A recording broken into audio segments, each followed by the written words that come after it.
What's up, YouTube? I took a sick day, and that's very rare for me. Insane sinus cold. It's 2 days now. Yesterday and today, so I feel much better. But I did a video 4 years ago called "Change Your Oil Every 3,000 Miles. Don't Believe the Hype." So can you see that right there? 4 years ago. So Ford Boss Me gave out his recommendations yesterday, and he said for boosted vehicles, 3,000 miles, which I agree. And then he said no longer than 5,000 miles on your non-boosted engine. I agree with that too, but no more. He said earlier, better.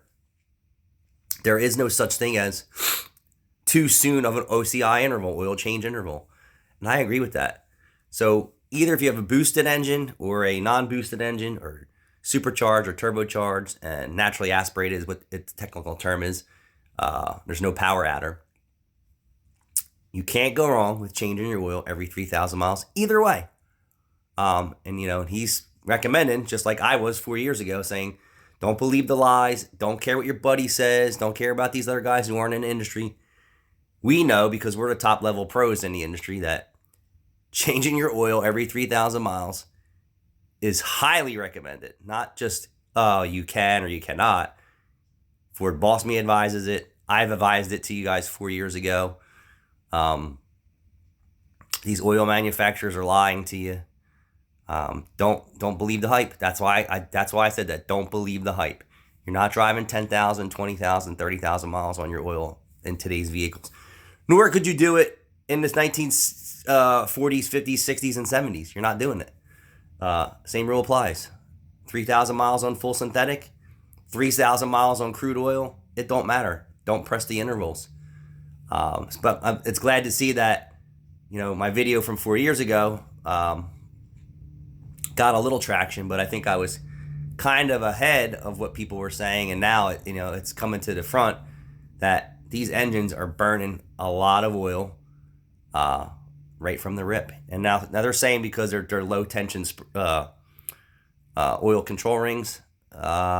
He not really convinced about all that. It's overextended oil changes on top of oil consumption. So 3,000 is the best rule of thumb in my opinion.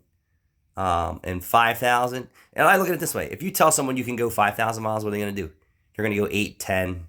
It's just the way that is. That's how people are. If you say no more than 3,000 miles, you're in, the not so happy zone. That's how I would say that. Your engine's in the not happy zone at 3,000 miles. At 5,000 miles, yeah, you're really teetering into the thin ice area for quality of oil. It does decay. It does get contaminated. The stuff that's in the oil doesn't stay suspended anymore. It falls out. Sludge starts to build up. And we see it every day with people coming into our shops. First thing I do is pull the dipstick. Oil's empty. Oil's low. Who knows? I don't even know. I pull the stick. There's no oil on it. They're there for an oil change. I check the oil sticker. 5,000, 8,000, 10,000. Some people are doing it at 3,000 miles and still have tons of oil consumption with no oil leaks. That's already too late for you. So we're all advising, if you want to have a better internal engine success, is to stay with the 3,000 mile rule. Engines have evolved a whole lot, and so has oil. But we said change your oil 3,000 miles. I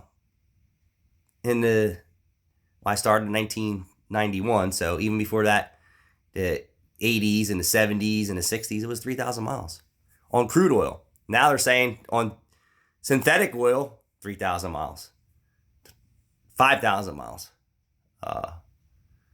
So he said boosted vehicles do every 3, which I agree. And he says your naturally aspirated vehicles do them every 5, no more than 5. And they want you back in there so they can keep an eye on the oil consumption, that's for sure. And keep an eye on your car too. But it makes good sense. I mean, they want you to keep your car on the road with the least amount of problems. And that's why we give this advice. Thanks for watching.